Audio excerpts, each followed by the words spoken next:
Uhuru, welcome to Black Power Blueprint Live.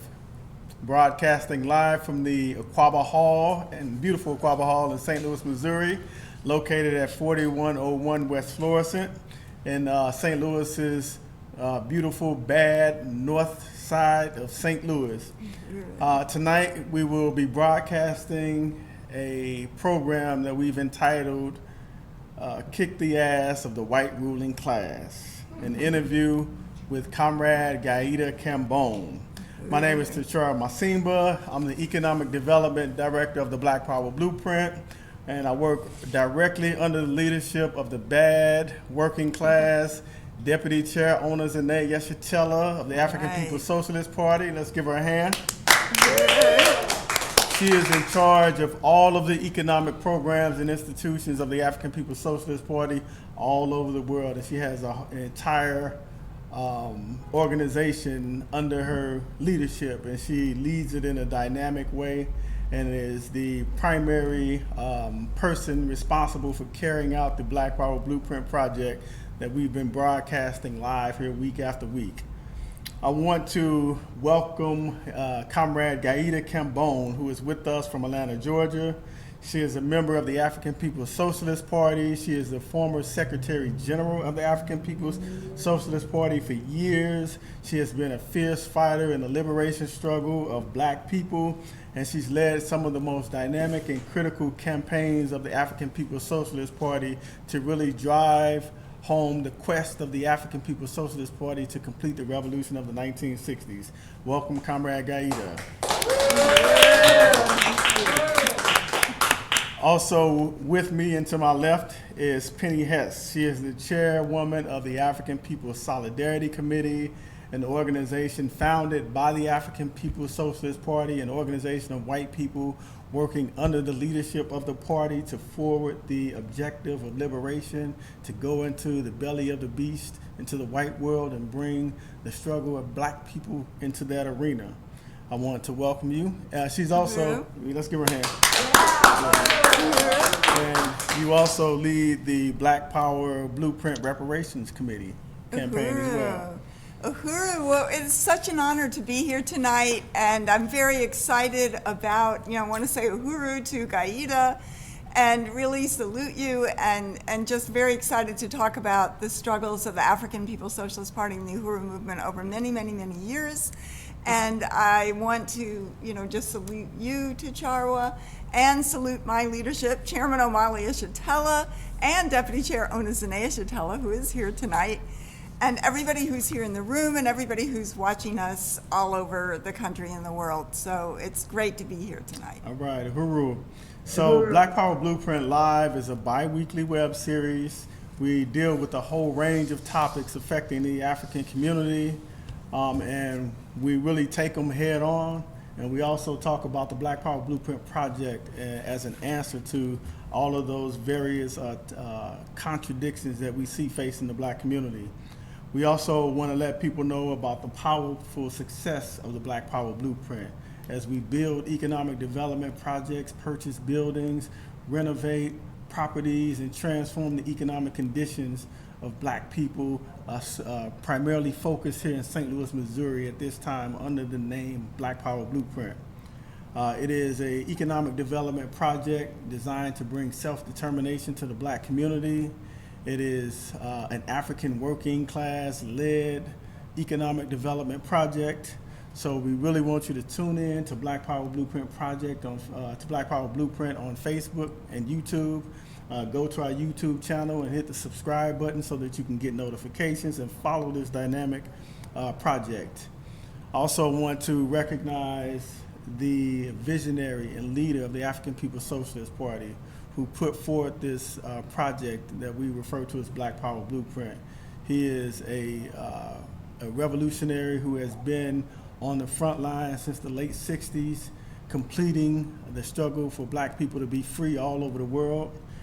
He put this Black Power Blueprint project forward in the 7th Party Congress political report that he issued. And I just want to recognize the one and only Chairman Omali Yeshitela also. Uhuru, and I just want to say again that it is very exciting to be here as a member of the African People's Solidarity Committee. So the African People's Socialist Party has an organization for white people with the understanding that this country and the wealth of America and capitalism is built on the backs of the enslavement of African people, the assault on Africa, the theft of Africa's resources, and the theft of this land. And that our job is to go into the white community, as you said, and to organize other white people to recognize this truth, that what we have is stolen. It's stolen from African people, it's stolen from the indigenous people and oppressed and colonized people around the world, and that we, and that we owe reparations to African people. Yeah, absolutely. The entire social system is built to extract labor, resources, and land from African and other indigenous and oppressed people. And all white people rest on the pedestal of that oppression. And that is the reality. Black Power Blueprint is a solution to that contradiction. Yes. And that is what makes it unique. This is not an economic development program where we think that we're going to achieve some kind of semi-autonomous state, as we say, on the plantation. It is a project designed to contend with the ruling class for power so that black people can have power over our own lives, based on the assumption that this system is parasitic, that everything that the ruling class is able to acquire, they do it at our expense. So the Black Power Blueprint, in fact, we are sitting in a Reparations building. Yes. And directly across the street were two formerly condemned buildings that we demolished recently. We will transform those buildings into an outdoor marketplace, a community garden. We have a 50-foot flagpole that we've raised, and we will raise the red, black, and green flag during our markets and other events, and a real winning project. So also wanted to just let people know that in July we'll have an entire webinar, an entire show on the Black Power Blueprint and the current status of the Black Power Blueprint. We'll have photos, and we'll give you a complete update. And And last week, we had a real victory with the demolition. Can you talk about that? Well, I mean, just down the street at College and Florissant was a building that was an LRA building that was taken or purchased by the Black Power Blueprint and Black Star Industries under the leadership of Deputy Chair Ona Zanea Shatella, and that building was condemned. It was falling down. It couldn't be saved, and it's right next to a building though that is being rehabbed by the Black Power Blueprint as a fourplex for families of people coming out of prison who will be part of the African Independence Workforce Project that will learn baking and be part of Uhuru Foods and Pies, as it is when the kitchen is rehabbed over on Goodfellow Avenue. So this is an amazing project with many more things happening. But maybe you can say what's going to happen with the land where this building came down. Yeah. And before I forget, I want to remind people to go to blackpowerblueprint.org. If you want to donate, if you want to see pictures and information about the projects, you can go directly there. And so the building was demolished. It couldn't be saved. After we purchased it and before we even demolished it, the brick started literally just falling off the side of the building, so it couldn't be saved. And we decided, we had to think about what we wanted to do with it, and we decided that it should be an outdoor basketball court. That's going to be really exciting. It is, and it may not be significant by itself, but given that we are purchasing properties all up and down West Florissant Avenue, we'll have the market, we'll have the community garden, we'll have a stage built for outdoor events. So we're creating an entire community. We're creating commerce and economic development, self-determination. And so this will be another way to bring the community together and have people come out and just beginning to transform the entire community. So it's an awesome project. So I want to get back to the interview. We have none other than, as we stated, Gaida Kambon. We want to welcome you again, Comrade Gaida. Uhuru, thank you very much. Can you Uhuru, hear? so let's go ahead and get into the interview. Can you start off, Gaida Kambon, by telling us how you met the African People's Socialist Party? When, where, and how? Okay, Uhuru, everybody. I just want to say before I go into the answering the question, I really want to salute everybody there. It's good seeing you, comrades. I want to salute our leadership, Chairman Amali Yeshitela, for this brilliant, analysis that brought all this to being. I want to salute Comrade Ona Zane for just really actualizing, what we saw years ago in terms of dual and contending and competing powers. It has came to life, and that is so brilliant to see it. You could appreciate it when you came all the way when we were struggling for it and actually see it manifest itself. So I really want to salute Ona and salute the chairman, salute Penny, and everybody that's been doing that work. It's really inspiring just to hear what you just put out in terms of the advancement of the Black Power Blueprint. So I say, go Black Power Blueprint. The question you ask is about how I met the party. And I met the party. I was in college at that time when I met the party. I was doing graduate work, and somebody on the campus was selling the Burning Spear, and that's how I met the party. That's why I'm here today. I saw the paper, and immediately it clicked. I couldn't understand a lot of stuff in the beginning that I was reading, but I knew that this was the answer. I knew because, if you're a student, you expect to get some kind of satisfaction for what you're doing. And it was like we were perpetual students. We just I couldn't get any satisfaction out of it. But once I met the party, once I met the spear, I met the spear before I actually met the chairman of the party. The Burning Spear was a thing that got me motivated. And then I decided, this is the answer. I don't have to go to school anymore. I stopped right then and there and joined the movement. Well, yes, Gaida, it was an incredible experience and honor to have been able to be a member of the African People's Solidarity Committee in New York City in 1982 when the party held the first tribunal on reparations for African people in Brooklyn, New York. So you were a main coordinator, if not the coordinator, of that incredible event. So could you tell us a little bit about it and how it unfolded and what kind of struggles it took, et cetera? Yeah, that was actually my first piece of work in the party. And it was such a brilliant plan of the chairman.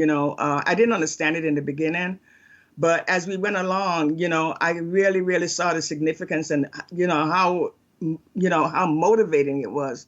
It really made an impact. And the chairman had we've had reparations in our 14-point platform for a very long time, so it wasn't like a new thing. But at various times, we were able to implement, programs and, and projects. And this was a time, and it wasn't like a real reparation movement was out there. There was nothing. It was really silent. But the chairman decided that this was the time for the reparations demand and put in place a strategy that called for, for us to not just go into reparation, but to have a legitimized reparation demand. So that there is where the tribunal came out of, because it was the thing that put the United States government in trial in this country that had never happened.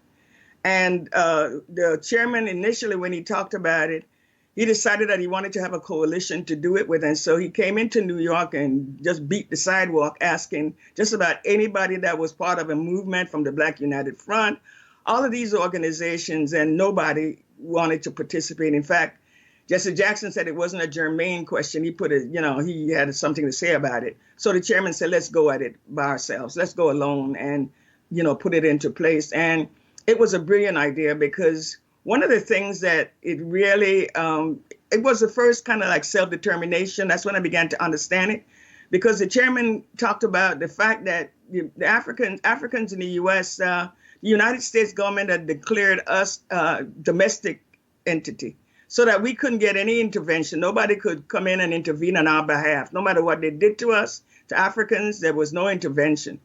And so we couldn't go to the UN because, again, we were a domestic entity. And so the chairman said, okay, we don't have to go to the UN. We just use the charters and documents that nations that agreed on, the human rights charters, certain covenants and stuff, bring it forward, and we would have our own court. And he said, this wasn't a play court. This is a legitimized court. As long as we legitimize it, then it's our court. And so we went forward with that, and it was profound. We had 3 days of testimonies. It looked like 2 days of testimonies, and it looked like we couldn't stop getting testimonies. There were so many people because I think the community felt empowered. First of all, we had just actualized self-determination. We decided that we would hold our own court. And the people were tired of the government, lording over them, holding those courts. And so they were so encouraged. We had nurses. We had, talking about the treatment of African people, in hospitals. There was a place called Bedpan Alley in New York. And, the nurses talked about how bad they treated African people in those areas, in that area, in that hospital. And I think that was the first time we met Leonard Jeffrey, and I think the tribunal was the thing that gave him some fame, because he talked about the sociological implication of slavery on the African psyche. And, we had Mafundi Lake, we had, you just name it. There were so many people, I can't remember all the names. And on the other side, we had judges. We had 3 judges. We had somebody represented the Native American people. We had a brother from Senegal. And I can't remember who the third person was, a brother from Barbados. And they sat through all these testimonies. And the chairman was the people's advocate. He presented the case, as the people's advocate. And everybody was silent. This was a real court. You couldn't talk in it. You could, none of that. He conducted it as a court. And at the end of the second day, the verdict came back that the United States government was guilty of the crime of genocide against African people. And the demand came from the judges that we were entitled to $4.1 trillion in 82 money, and it didn't cover everything. It just covered a certain part of what we were owed. And so that's how you begin to hear figures. And the chairman wanted to do it this way because at the end of this process, we could legitimize a reparations organization. And the reparations organization was built on the third day of the tribunal process. We launched the reparations organizations. The chairman, when he launched it, he said that, first of all, we had to make reparations a household word. And that's one reason why he did it like that, to begin to get people to unite with it, to understand it as a just demand. And his whole idea was that we had to win it in the street. We had to win it among the people so that it could truly be a reparations demand coming from the people and not the government, taking a few of the leaders, opportunist leaders, giving them some resources and call it reparations. So, that was the history of it. And I think everybody that participated was excited. People were, proud to be there. We didn't have to do a lot of work to attract them. They were coming from all around the country, so I think it made a real impact. We haven't seen anything like it since. I'll stop here. It was amazing. Yeah, Uhuru, There's more to tell, but I'll stop here.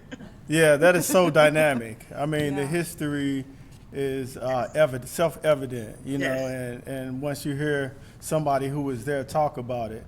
And you said a lot that I would love for you to talk more about, but can you say anything more about how some of the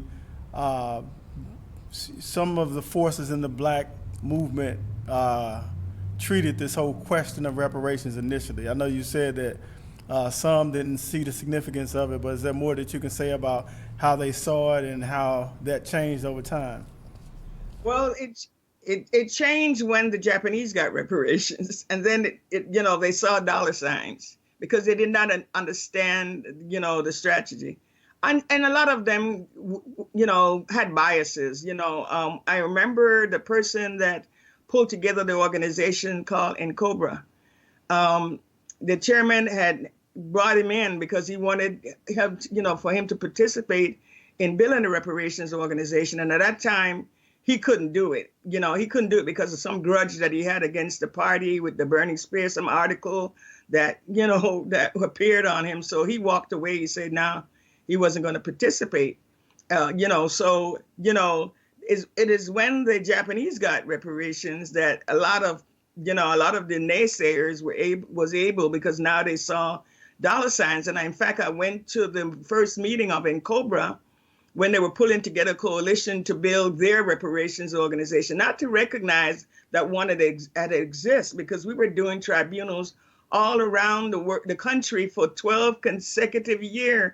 Every year we would have the tribunal in another, in some area, in some city, at different cities, because again, our goal was to massify the demand, to really bring African people together around the demand. And at that time, you heard nobody talking about reparations. So what they did was built off the back of the work that we have done to bring the reparation forward. And I went to that meeting with NCOBRA. It was me and another comrade, I can't remember the name. And somebody was asking them, because they said, what are we going to call the organization? Now, they've never recognized the chairman. They've never recognized our reparations work. And the leader of NCOBRA said, we'll call the organization Reparations Now. And somebody said, where did you get that from? And he said, well, I can't remember. And I got up and threw the book Reparations Now on the table, and it just busted everything wide open, because I said, this is where you got it from, And then that's the way it became NCOBRA. It forced them to change. It's so funny, because I see the NCOBRA people now, and they don't know the history, but it's like we all, African internationalism is something else. It is a force to contend with, And, I think that was brilliant that we had already, when we did it, we documented it immediately in booklet form, and it was called Reparations Now. All right, thank you. Yeah. And aside from that, we had concretized a reparations organization in the African People's Solidarity Committee. So not only did we talk about it, but it was manifesting itself, in the real world. That's right. So true. The evidence is still alive.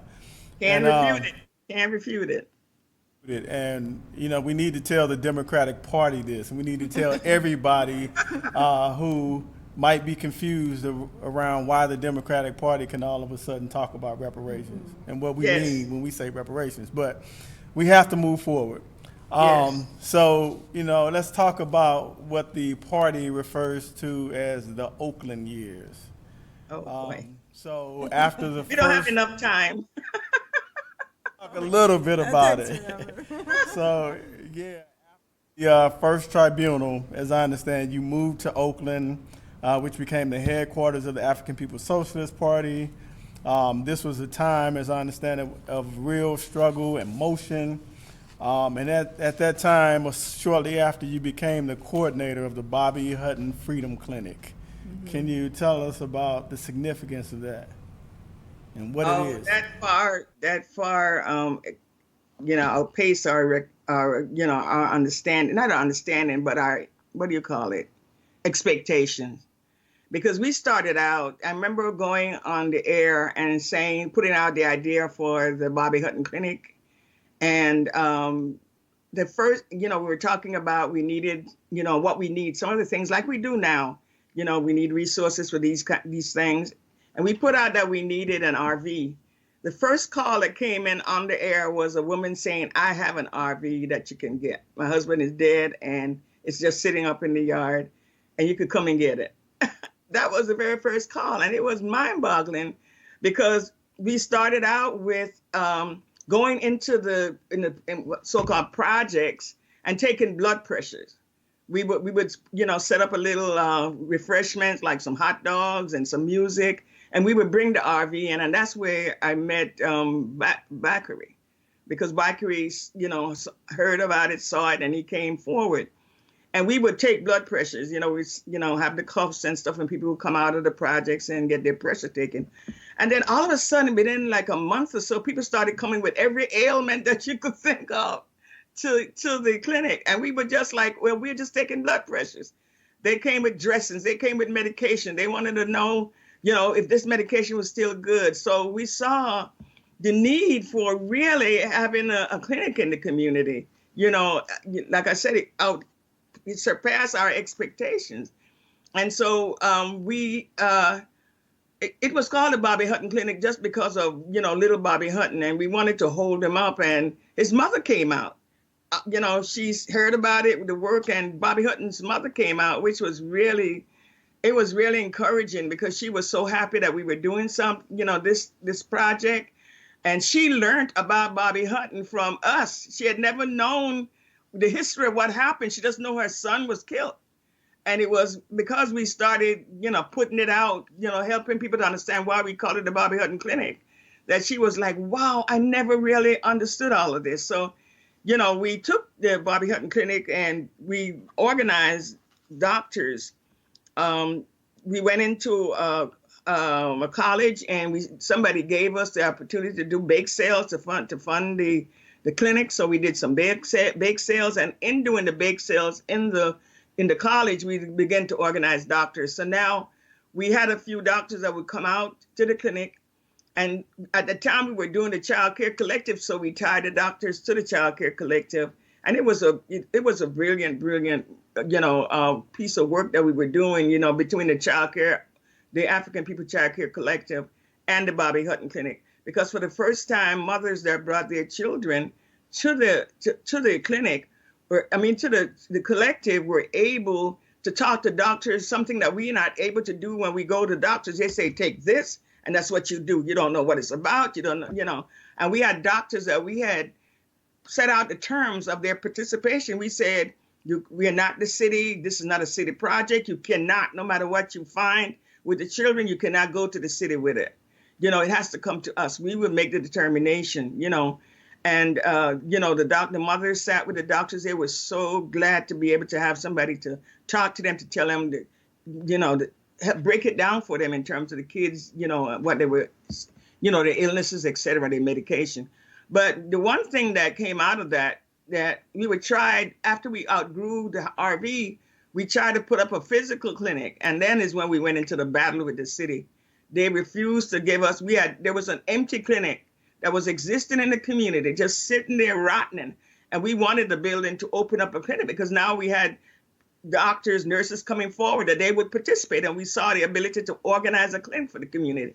And we went into, war with the city, refusing us to be able to do that. So ultimately, we weren't able to build a clinic. But it really made an impact on the community. And it really exposed the need of the people in the community to have such a, institution. Uhuru, that is such an incredible history, the history of the Bobby Hutton Freedom Clinic in Oakland, California.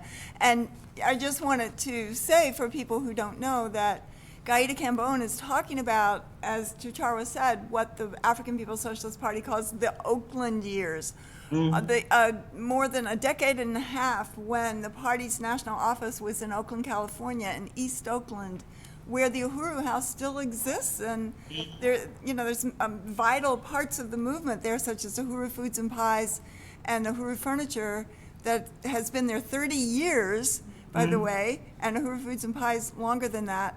And this stems back from that era. But in the 1980s, which is the period that Gaida's talking about, there was, just the party was out on the streets because it was the center of where the attack by the U.S. government came, the counterinsurgency that had killed Bobby Hutton and many other members, I think about 25 other members of the Black Panther Party, and wiped out this movement that had been so vibrant coming from the streets of Oakland, California in the 1960s.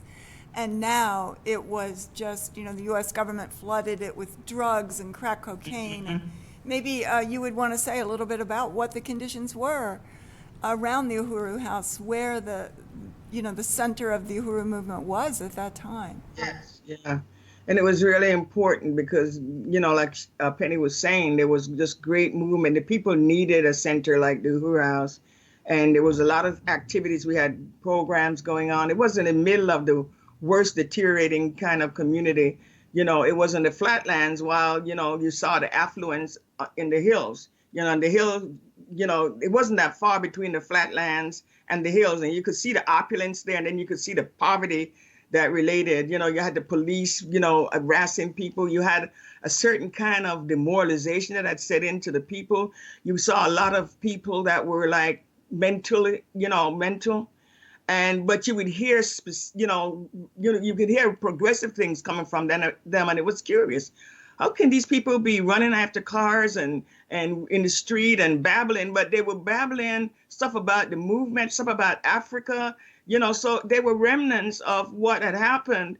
And to this day, we still contend that they did something to that population. Not only did they kill and brutalize all of the leaders, but there was something sinister that happened that really, really affected a lot of the people in the community to keep them out of, in any political organization to transform the situation that was happening there. So the Uhuru House was really well needed in that community. The programs that we try to put out, all of the stuff that we were doing, to bring the community in was well needed. People would come and knock the door. They wanted to come in, they wanted to participate in the work, and we did a lot of work during that period. That was the period that we did the Oakland Summer Project, because we were getting ready for the Measure O, where we were putting this measure on the books. We wanted to get this measure passed that they call, we call it rent revolution, and they call it the same thing, because it really spoke to what was happening with, we saw tons of homeless people in the street with empty houses existing all around the community, because the Hills, they were using those houses as tax write-off, while you have people living in parks, hungry, all around the community. So, we decided that, this has got to change. We started out by feeding people in the parks, taking food out there as a measure to organize, to win people to organization. And as it escalated, we decided that what we were going to do, because we were trying to put the whole question, expose the question of our people, homeless, while all of these houses were laying bare in the community, And so what we did, we seized the house and put a mother and child in the house, and just create a whole political, how we do it, a whole political atmosphere around the house. The flag was flying. People were out there all the time, and we started renovating the house. And for a while, they didn't know how to approach us with that, because it was publicized that we had seized this house, and we wanted to escalate the whole struggle. We wanted to really expose it in the biggest way, so that we can, do the Measure O, that we were trying to get executed. And so once we seized the house, finally they came and dragged the woman out of the house. I think Sandy was participating in that too. Dragged her out of the house. But we didn't stop there. We decided, okay. And our slogan then was empty houses and homeless people go together. That's it. We didn't go all around the bush. It was empty houses. And that kind of, resonate with the people, because we wanted people to take it on themselves, open up those houses. And the measure that we came up with to put in place spoke to that. It talked about the fact that, first of all, they couldn't, when we put it together, they could not just kick people out of the houses, because people couldn't afford the rent sometimes. So we talked about the slumlords not being able to kick people out of the house. So we talk about a percentage of what people made, I can't remember the percentage, that people should pay for housing and no more. It had to be, I think it was, what, Penny, you remember? I think it was 25% of the income of a given neighborhood. That's what rents could be no higher than that in each neighborhood. Exactly. And we would create like something like community boards that slumlords could not put people out before going before that board. The board would determine whether or not a slumlord could put you out. We wanted to guarantee that people live in habitable places, in homes. So we can force the slumlords to do repairs, just the people taking the whole question of living and housing into their own hands. And, it was a lot of different clauses that spoke to what was happening in the community, and the people loved it. They was excited about Measure O, and we pulled together something called the Oakland Summer Project, which we fashioned off Mississippi Summer Project. And to get the measure on the ballot, we had to get, I think it was 17,000 signatures. And every time we would take the signatures to City Hall, they would say, throw out a whole lot of them, and we would outwork them. We would get some more signatures. And we used the summer project where, like the Mississippi Summer Project, people went into Mississippi, students, white people went into Mississippi to help, the African community in Mississippi, to be able to vote. The Democratic Party was not representing them. Fannie Lou Hamer, was instrumental in that. SNCC was instrumental in that. CORE was instrumental. There was a lot of people going into Mississippi to organize, Africans to vote. Where we used the same thing 20 years after the Mississippi Summer Project. We used the idea of a summer project and brought people in from all around, put out the call to help us to wage that campaign as Measure O. And we flooded the street with, I think we did hundreds of thousands of leaflets. And if anybody been to Oakland, you see the hills, and, we had to go from building to building, and we did it, putting leaflets indoors, just every single house, and we would go out in the morning and we would not come in. They would send our lunches to us. We'd sit on the corner of the street, eat our lunches, and get back up and get those, those leaflets out. It was an exciting time, and it showed the will of the people's will to be free. And we had all these summer project people that came that was excited, wanted to do this. They were being transformed by this activity.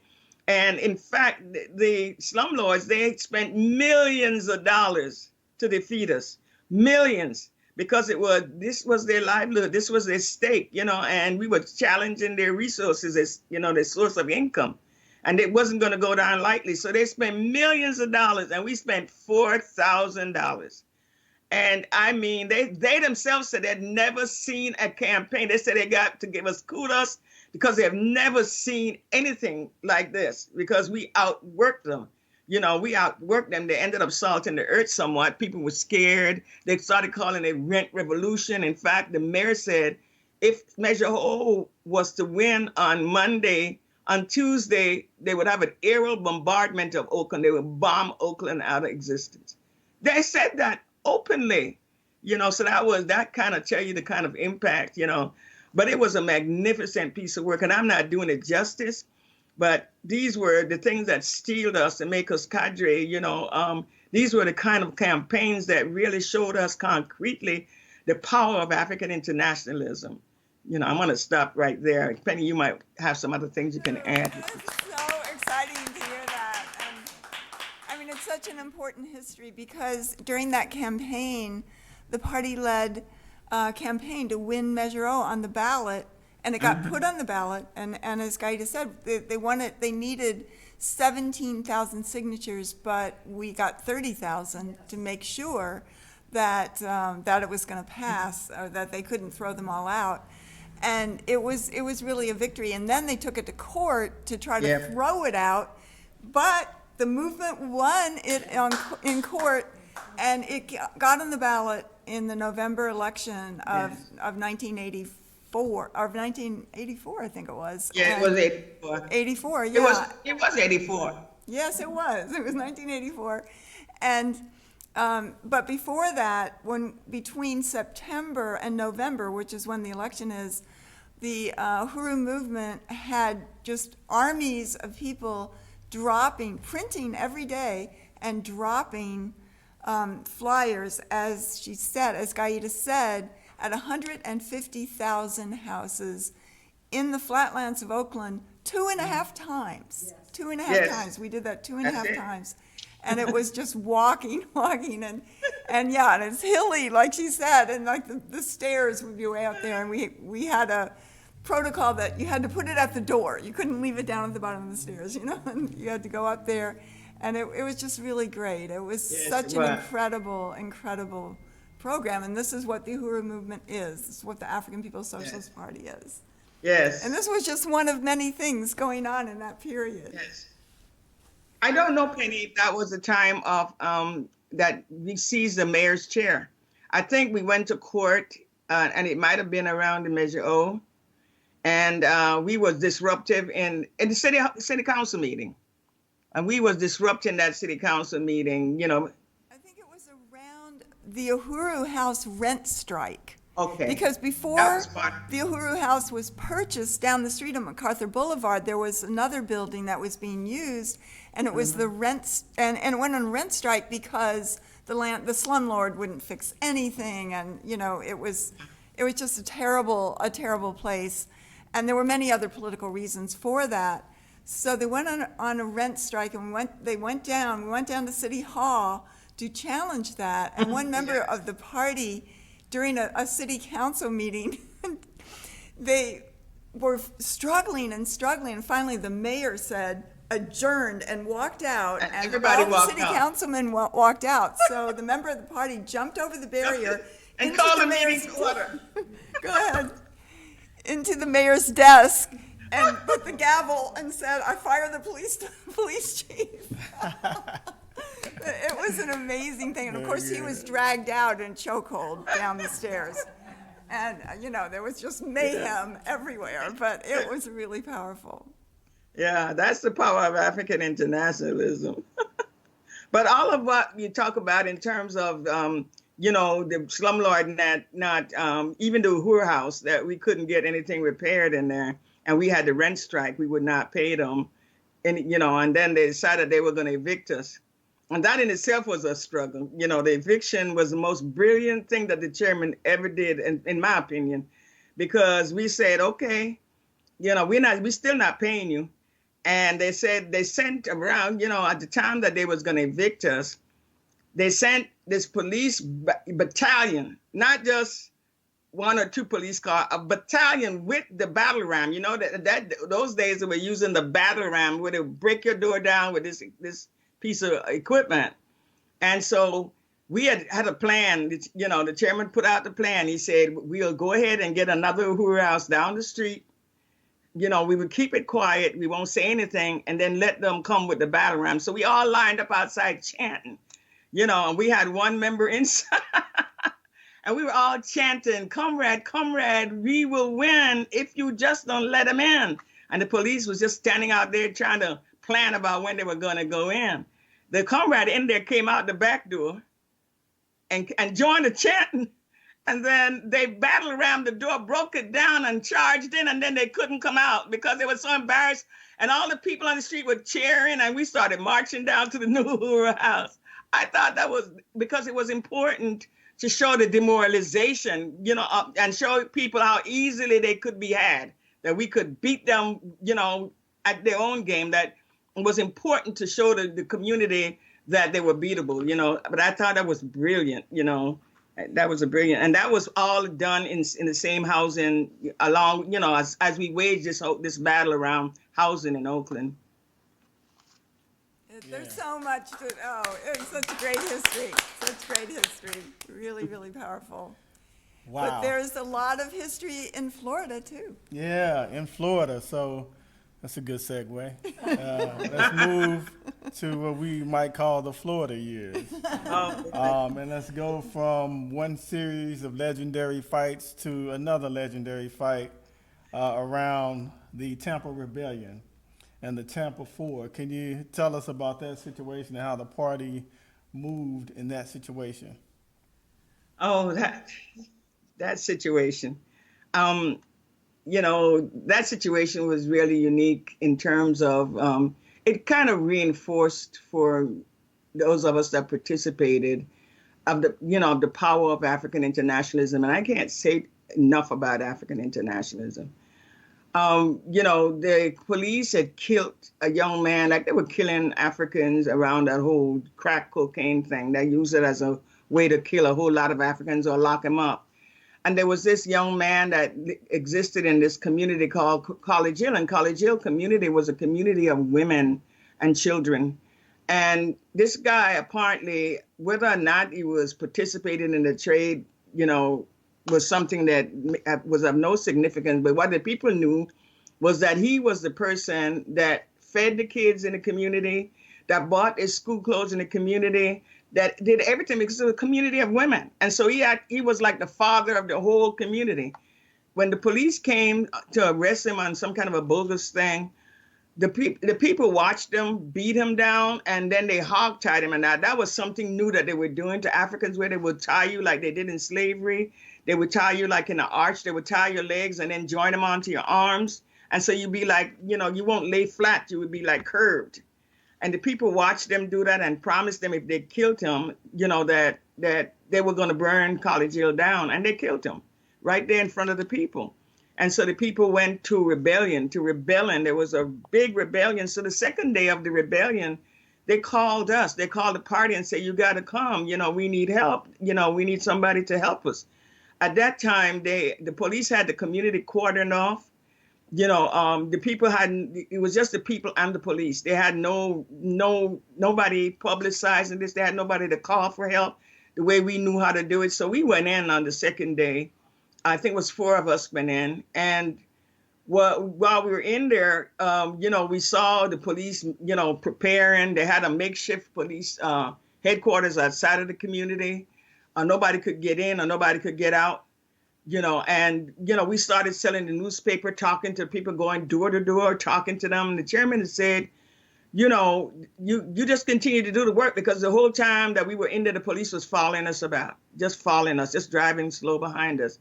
So we decided that we would just continue to talk to the people. And more, the thing that was coming out, and this blew my mind, because this was the first time that I had seen women calling on their sons to say, you have to go out there tonight and do something. Everybody has to do something.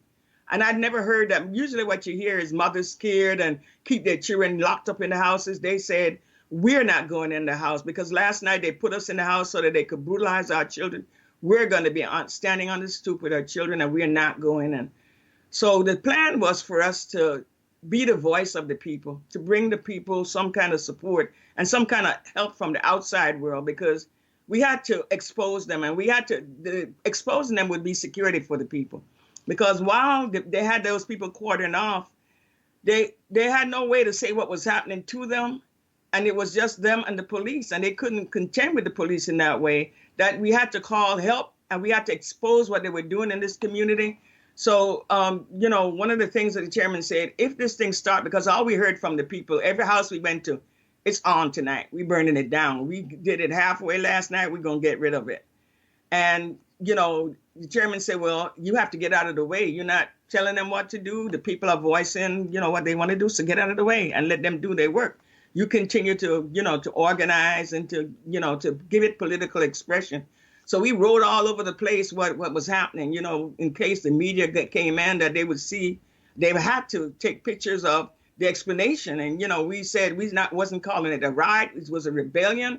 Riot was a term that connotes like that some people were disorganized and they were, they were trying to steal something. It was a criminal kind of, inference. And we said, no, it's a rebellion. That means that they are reacting to something unjust that happened to them. So we were able to put all the slogans and all the explanations. This has happened because the police murdered Kojo last night, that kind of thing. And so we did that all day. And people had told us, they said 6 o'clock when the sun is going down, we're going to set all the garbage ablaze in this community, And so the chairman said, well, make sure you find a safe house for the people that's involved, the organizers. Find a safe house, get in the safe house. Once you're in there, we're going to organize on the outside all the radios, the TV stations, radio, whatever we can get. And you're going to be talking to all of them and letting them know what is happening in this community. So said, so done. At 6 o'clock, we saw the fires, and we started making it towards the safe house. And when we looked back, there was a line of police cars following us, like about 12 riding against the curb wall. So the only thing that we could do to start chanting, because we couldn't run, we knew they were coming after us. And as we chanted, doors flew open, bottles, bricks, all kinds of stuff rained down on them. And they started backing out really fast. And we ran to the safe house and began to call, the calls started coming in, and people were saying they called the mayor. She said, there's nothing going on. There's no rebellion. She didn't know what we were talking about. And at the same time, she was saying that they started shooting. And we put the phone out the door and said, listen to that. They're killing our children, And it was on then. It was all, people were calling in, and, they had to kind of put the brakes on it. But what had happened while we were in the house making the call, somebody ran to the house and said the police had a stun gun on this woman and two small children. And, we dropped the phone and ran out, to stop that, to intersect that. And when I did that, they grabbed me and said, we got them. These are the troublemakers. So they got three of us. And we had a plan that if they got us, that one person would be left, will not get caught. And that person would sound the alarm to the movement. And, I saw the sister moving out until she got in a car. And I knew then that we were okay. They put us on a $150,000 bond, each one of us. There were three of us, so we knew we wasn't coming out of jail anytime soon because the party didn't have $150,000. But they used the Rap Brown law, what the chairman called the Rap Brown law, the inciting to riot law. They think the first person they used it on in Florida was the chairman. And so they used the inciting to riot, which is a felony, and put us on a $150,000 bail and, locked us up into the worst kind of jail that you can find, But the funny thing about it is when we walked into the jail, and I'd never been to jail, the women started cheering. There was claps, and we were like, what? Because we kind of thought it was trepidation. They had seen it on television, and they all knew Kojak. And so one of the women that was a trustee, she came to us and said, there's nobody going to do anything to you. Is there anything you want? And I gave her a little note, said, call these people. And she came back and said, your people got you. And that was it. We stayed there 3 days. 3 days. We did not pay a penny. No bond, no nothing. We walked out of there in 3 days. Calls came in from all around the world. They kept saying, well, who are you people? Calls are coming in everywhere. All the phones are jammed. Strategy of the party, And 3 days they said, get out of here. They didn't want us in there. They didn't want us in there. So they threw us out, and then we went before the chief judge. And he said, we are banning you from Tampa. We are banned from Tampa. So he said, sir, you mean banned like South Africa banned? We act like we were innocent. So that means we don't have to come back here. He said, let me rephrase that. We are banning you from a 12-block radius of College Hill. And we said, okay. So we went on. The chairman said, you got to go back into College Hill. You got to challenge that. You cannot let the people see that they could take you out of the community and demoralize the people. You guys, I said, Chairman, they said they're going to put us in $1 million bond. The chairman said, you got to go back in College Hill, smack dab in College Hill, no place else, and hold a press conference. And that's what we did. And the same judge that told us that he would put us in $1 million bond, he, had them bring me in and then say, if you come back again, I'm going to put you on $2 million bond. He didn't even put us on the first $1 million. But now if I came back again, the chairman said, we don't have to go back. We prove our point. So that was another victory for the movement, how we undermine their ability, to really do anything to us. And they never even want to see us in court or anything. They just want us not to come back to their courthouse. So, and that was a victory because you never heard anybody on bond that walked with and that never had to go back to court. So that was the power of the movement. That was the power. This is an awesome party. It is an awesome party, and people need to know about the victories because that is the thing that gives you confidence to walk into any situation. That's what our people need. They need African internationalism. They really do, because none of these movements out here that talk to the people and do all of this stuff have no history as the party. The history is not there, and it's not something that we just talk about ideologically. It's tried and tested and proven. It's verifiable. It's out there in the world, the things that this party has done, and the victories that every time we went up against the state, we walked away with a victory, So powerful. Love to hear. There's so much more. This was just a little snippet, and it's been amazing. This is a nearly 50-year history. Yes. Yeah, of struggle, where you used the phrase a minute ago, steeled cadre. Yes. Born through this process of never running from a contradiction, taking on every contradiction. When you see a contradiction, take it on, head on, expose it, open Yes. up new territory. Yes. Yeah. Yeah. And I want to say one little thing about that, because our people need to see some victories. They really need to see victories. They need to win. You know, that's the thing. And I think at every juncture, the party shows how you can win, how African internationalism is guaranteed for us to win. You know, so I thought it was important, important work that the party has done all these years, So inspiring. And this is, so much that ushered in the period that we see now, where even the Democratic Party is talking about reparations and struggle, and even the resistance after the police murder of Mike Brown. Yes. And this is the precedent for that. This is the organization that was out there, organizing the people and resisting in such a powerful, powerful way. Yes. And I could only say for myself, it's such an honor to be under the leadership of this incredible African working class and the African People's Socialist Party, and to just be out there in the white community saying, look, you have to know what the reality is and what the role that we've played and how we can put on our blinders and keep it out, whereas the African community is catching hell, absolute hell every single day, just to be able to live and survive and raise their children. And the same here in St. Louis, which is like two countries. It's like Syria bombed in the north side of the city, and this luxurious, beautiful, beautiful parks and all this kind of thing on the south side of the city. And, this has all happened because the African community has been attacked every single day since they were brought here, as enslaved African people. And this has built the wealth of the South Side. That everything has been taken away. This neighborhood right here where the Black Power Blueprint is was a beautiful, thriving African community with every kind of business. Now it's impoverished, burnt out buildings.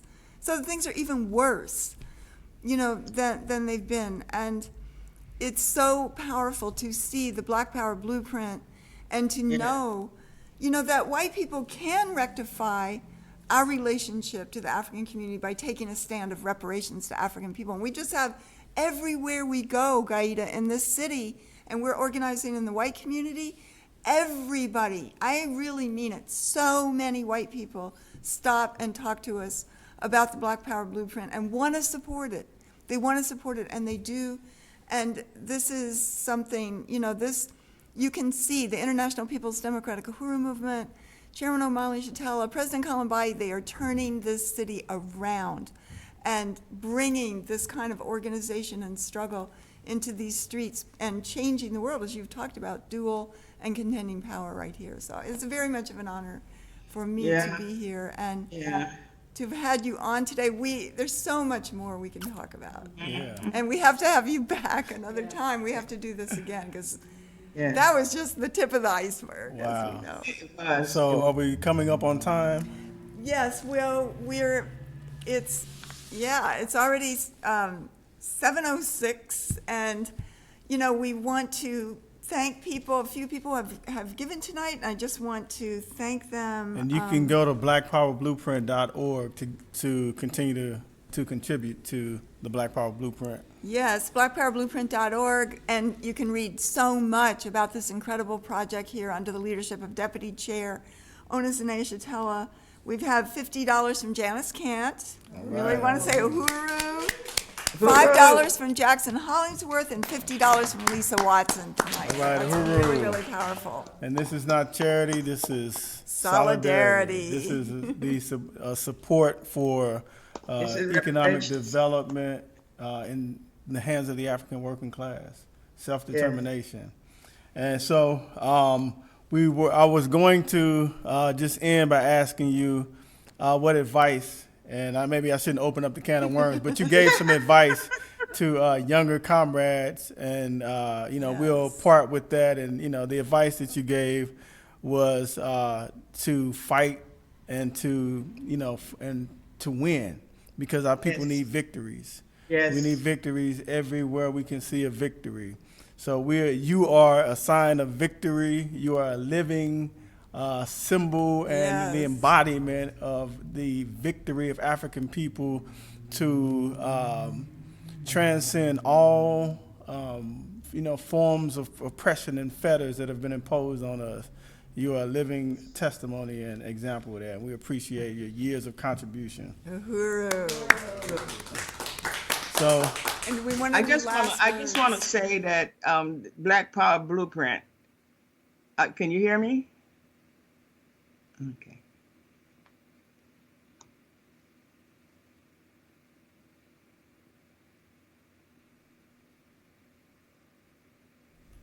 Uh-oh. we can't hear you.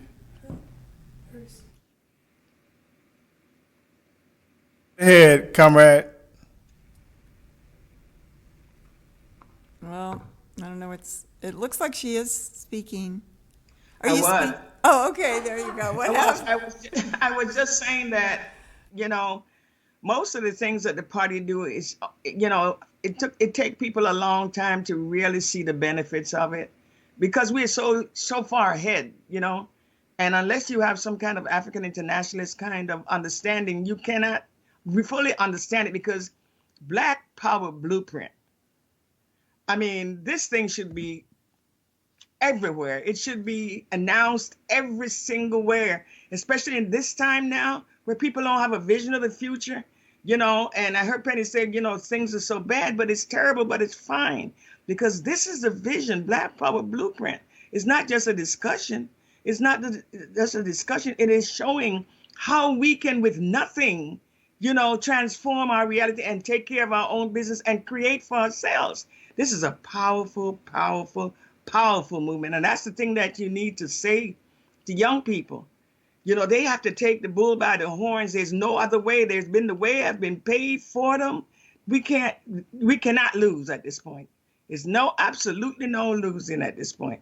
They can walk in anywhere with confidence and just say the African People's Socialist Party. That's it. And I just think that is the thing that need to hold on to, that they can hold their head up high and can contend with anybody on the planet, no matter whether it's a Congress or whether we can walk in there and take that thing over. Oh, wow. This has been powerful.